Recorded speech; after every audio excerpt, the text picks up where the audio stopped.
What if we're not good enough? If we're not, who is? I'm still thinking about this movie, so thank you for that. Oh, cool. Oh, I like hearing that. It is one that kind of, I hope, stays with you. Absolutely. Which is why I'm curious. I mean, the idea of having an assessment to determine whether you can have a child seems all sorts of intrusive. So when you read this and really kind of took in the subject matter and what it was about, how did you feel about the concept of it all? The concept was the reason why I loved it so much. I think it so elegantly, without hitting you over the head, reflects the way we have taken liberty and freedoms for granted and assume that they're just something that we are naturally born with, depending on where we are born. And I think it's such a simple and human story, but with these absurd rules of a world that seem a little bit like ours, but not completely. And I think I love films that play by their own rules. I love stories that play by their own rules, and so I think those are all the reasons why I really was drawn to it. Actors often talk about wanting to feel challenged and scared by projects they do and characters they play. So, what most challenged you in this, and was it what you thought would most challenge you in it? That's a good question.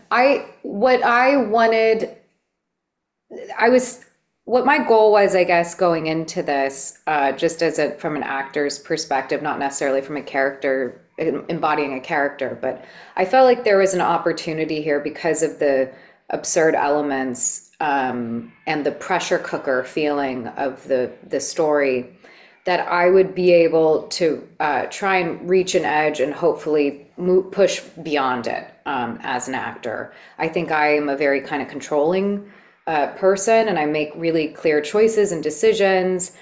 And I think I just am always trying to push what my edge is and what I feel, what I can do on camera, what I feel comfortable doing. And I feel like that, because that was my goal, that wasn't the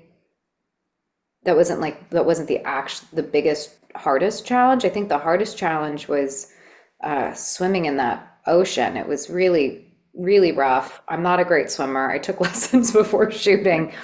And the day we went to shoot, there was this 1 week of the year that has incredibly rough winds. And that was the choppy water I got to swim in. And that was very challenging. Of course it was. How easy was it to find the tone of this? Because there's a humor to this that comes from the absurdity of what's going on that makes it all more disturbing. So, how was it to find that balance, to find those opposite ends of the oddity and absurdity with the uncomfortable humor and never having it go too far one way or the other? I mean, did that feel like something you were tweaking all the time? Completely. That was something we were always trying to find in relation to where we were in the film. So I think you try and find when it's most helpful to use humor, when it's most helpful to ground it. And so that was absolutely, the tone was something that was very fluid, but also a line that we had to toe. Sometimes it would become a little too screwbally, sometimes maybe too dramatic, and so there's always a shifting line that we were trying to find, and then kind of pull the rug out from people ultimately, and have it be like a very emotionally connected human basic needs and wants story, after all of this. I guess. I don't like excess. I don't know I don't know what to use, but not distractions. But I'm being inarticulate right now. Getting so personal with someone so impersonal creates this very interesting dynamic between this couple and their assessor. Did you always know what Alicia would be doing? Were there times that, she would do things you had no idea she was going to approach in the way that she did? Yeah, I think there's a lot of ways that Alicia approached this that I didn't expect. I think she was constantly tracking uh, what ends up being revealed of her character. She was tracking that from day one of shooting and day one of the filming of, the story day. and so through that guise, I got to see her really create something that I found to be far more interesting than just on the page. And also, she's such an amazing physical actor. So there was just to be able to react to her was my job, and that's always a privilege to have instead of inventing anything. One of the things that I found quite interesting about this were the moments when the three of you had to sort of fit in bed together. And some of those shots were so interesting to look at. What Yeah. was that like to figure out physically, even just where to put your bodies for that?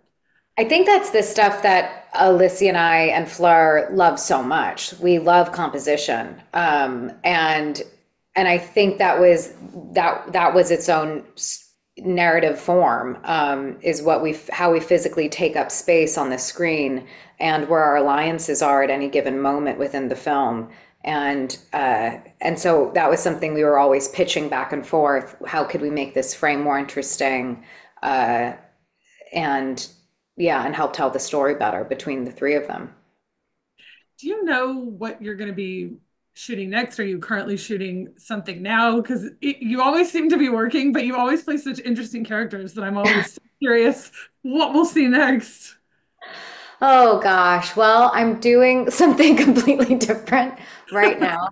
It's a character I've certainly never played before, on Sam Esmail's Panic Carefully, and I'm almost finished here. The next film that will come out will be later this year called Eternity, which is again like a different kind of thing for me because it's a romantic comedy in the afterlife. And and then what's next is praying and hoping that a lot of jobs I'm attached to become financed. Are you someone who, like, do you think about genre when you're approaching something, or is it always the character and the character perspective? Because it just because, like I said, I mean, the characters you play just seem so interesting in the middle of their story. I think what it's not that I'm seeking a genre or a genre shift even, but I will, I will try and imagine what is each script, if it has a specific genre, if it is a sci-fi, if it is a romantic comedy, where does it fit in the history of those types of genre? I find that interesting to figure out how can you do something that's reflective and honoring of something I loved or something that you can subvert for audiences. So I think those are the kinds of things I think about when I'm reading a script. And then character is something I don't even overthink. It's something that I either have an immediate impulse and interest in, or I don't. But story and genre, I think, are like a much more like intellectual exercise as to what and why. Because there are so many mediums that are a part of the Marvel universe, from movies to TV shows to animation to even theme park rides. Do Mm. you hope that you'll get to continue revisiting Scarlet Witch in some way? I mean, is that a character that you've enjoyed keeping alive in different forms? Because it's a very unusual thing to get to do. It is. It's really unusual. It's something that's been incredible. I assume it's how people feel when they get to do a TV show for a long time. To be able to return to a character and continue to move them forward has been so much fun for me, especially because they gave me something like WandaVision to really blow it all up. And from there, Doctor Strange, I think, was like such a wild and crazy turn. And I do feel very lucky that I've been able to play a character for over 10 years of my life, and would love to keep doing more of it. The animation thing, I feel like is like a parallel world. Like I don't really Yeah. know how it intersects with what we do, but but I've really enjoyed getting to play her over 10 years, and I continue to feel lucky that I had the opportunities I did creatively. This is the type of film that ends for your character in a way where we don't know what's next for her, or what could happen in her life. So when you leave a character in a place like that where it feels like the story is continuing, even though we no longer get to see it, do you think about what's next? Have you thought about what's next for Mia? I don't actually. It's something from the first film I did, Martha, Marcy, May, Marlene, Sean Durkin, when we were doing press for that movie, because it has a an opaque ending, I guess. And people always would ask him in our Q&As when we were doing press what he thinks happens next. And he said that he believes a story starts where it starts and ends where it is for ends where it ends for a reason. Um, and it's up to an audience to control how it lives beyond that. And so I've adopted that since I started working because I really love that. I really love that there's a specific framing of a story that we're only responsible for. Yeah. Yeah. It's very cool that, we sort of get to imagine what could have happened for her. Mm. Well, thank you. I appreciate you talking to me. It's always a pleasure to watch your work. Yeah, it's Thank good to you see so you much. again. Thank you.